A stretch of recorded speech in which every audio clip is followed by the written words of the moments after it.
درود دوستان، به کانال خودتون تاپ انگلیش خوش اومدید. میخوایم 16 جمله کاربردی دوستانه رو در زبان انگلیسی با هم بررسی کنیم و یاد بگیریم. یه توضیح کوتاهی بدم. این جملات میتونن نه تنها در روابط دوستانه بلکه در هر محیطی، تو هر موقعیتی، برای اینکه بخواید یک ارتباطی رو تو زبان انگلیسی با یک نفر بگیرید استفاده بشن. پس بریم سراغش. اولین جمله: I'm so lucky to have a friend like you. I'm so lucky to have a friend like you. دوستان توجه کنید تلفظ هر جمله پایینش تو خط قرمز آورده شده برای اینکه شما بتونید راحت‌تر با تلفظ این جملات و کلمات آشنا بشید. I'm so lucky to have a friend like you یعنی چی؟ یعنی خیلی خوش شانسم که دوستی مثل تو دارم. خیلی خوش شانسم که دوستی مثل تو دارم. I'm همون I am هست و lucky به معنای خوش شانس بودن است. Have a friend یعنی یک دوستی، رفیقی داشتن. Like you مثل تو.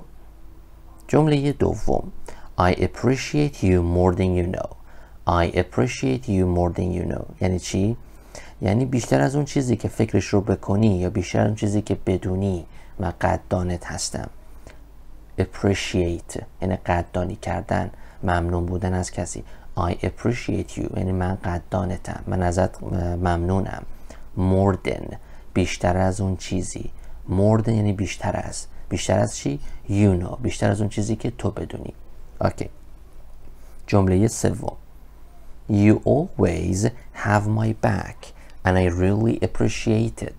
You always have my back and I really appreciate it یعنی چی؟ یعنی تو همیشه هوامو داری و واقعا ازت ممنونم. جمله چهارم: Spending time with you always makes my day better. Spending time with you always makes my day better یعنی وقت گذروندن با تو همیشه روز من رو بهتر میکنه. Spend یعنی یه چیز رو گذروندن، یه چیز رو صرف کردن. Spending time یعنی وقت گذروندن. اوکی. Make a day better یعنی یک روز رو بهتر کردن.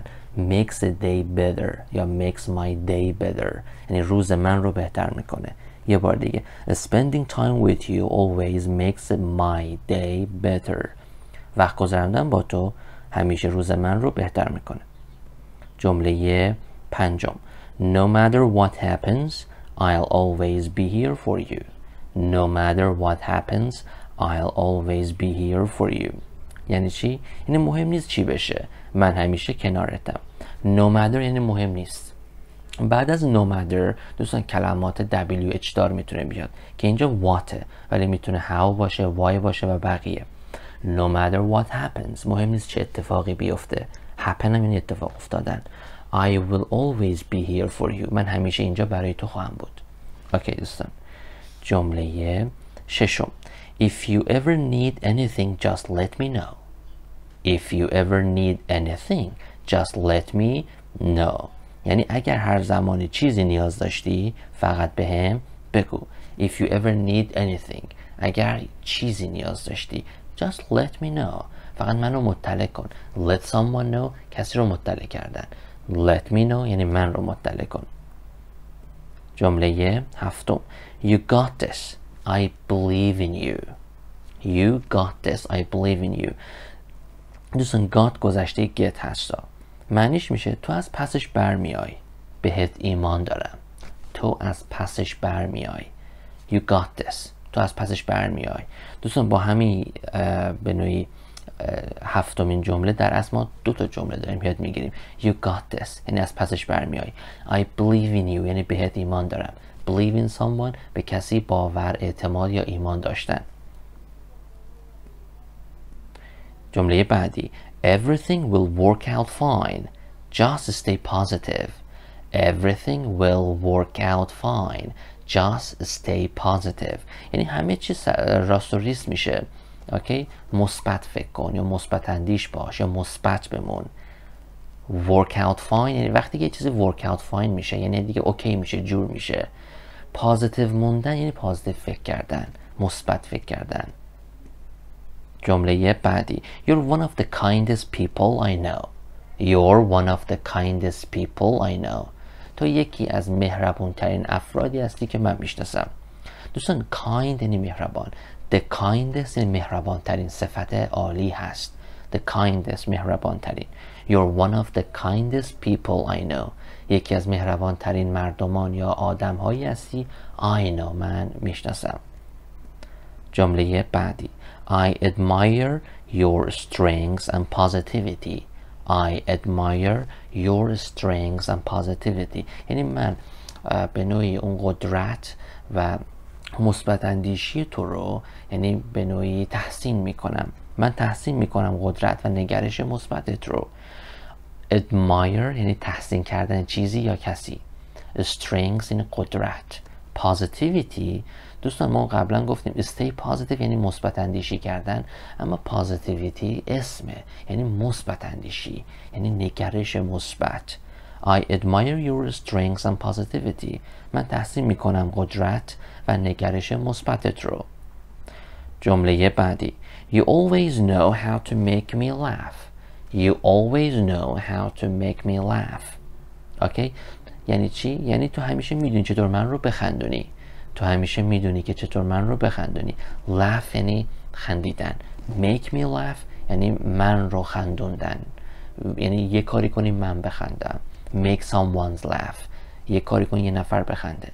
You always know how to make me laugh. تو همیشه میدونی چطور من رو بخندونی. جمله بعدی. I love how honest and genuine you are. I love how honest and genuine you are. به تلفظ دقت کنید دوستان، چون واقعا تلفظ یه بخش قابل توجهی از زبان انگلیسیه. یعنی من عاشق اینم که چقدر صادق و واقعی هستی. I love how genuine, I love how honest and genuine you are. من عاشق اینم که چقدر صادق و به نوعی واقعی هستی. Honest صادق، کسی که همش راست میگه، صفت honest. دوستان H عوض آ میده، H O صدای آ میده. honest. و کلمه بعدی genuine یعنی واقعی، همیشه خودت باشی. genuine. جمله بعدی. Let's hang out soon. It's been too long. Let's hang out soon. It's been too long. بیا یه قراری بذاریم، خیلی وقتی که هم دیگر رو ندیدیم، یه وقتی با هم بگذرونیم. Let's hang out یعنی بیا یه وقتی با هم بگذرونیم. دوستان hang out یعنی وقتی شما با دوستات جمع میشی یا تو خونه یا میری کافه، اون hang out کردنه. Let us do یعنی بیا یه کاری کنیم. Let us هم مخفف شده let's hang out soon. بیا زود یه قراری با هم بذاریم، یه وقتی بگذرونیم. It has been too long. مدت زیادی که هم دیگر رو ندیدیم. جمله بعدی. We always have the best time together. We always have the best time together. یعنی ما همیشه بهترین لحظات رو با هم داریم. The best time بهترین لحظات. Together می نویسه اما تلفظش together یعنی با هم دیگر. We always have the best time together. ما همیشه بهترین لحظات رو با هم داریم. کلمه بعدی. How about a movie night this weekend? How about a movie night this weekend? یعنی چی؟ یعنی آخر هفته یه شب فیلم چطوره؟ یعنی چطوری که آخر هفته بریم یه شب یه فیلمی ببینیم. منظورش اینه. دوستان دقت کن، این جمله سوالیه اما نه فعل کمکی داره نه فعل. از how about استفاده کرده. How about یعنی چطوره. از این استفاده میشه برای اینکه خیلی سریع یک سوالی رو بپرسی بدون اینکه بخوای از فعل استفاده کنی و همینطور از فعل کمکی. یاد بگیرید خیلی جا به کارتون میاد. خیلی سریع میخواید به اون منظورتون، هدفتون برسید بدون اینکه بخواید یک ساختار کامل رو تو سوال رعایت کنید. How about a movie night this weekend؟ یعنی آخر هفته یه شب فیلم چطوره. How about هم به معنی چطور بودنه و weekend یعنی آخر هفته.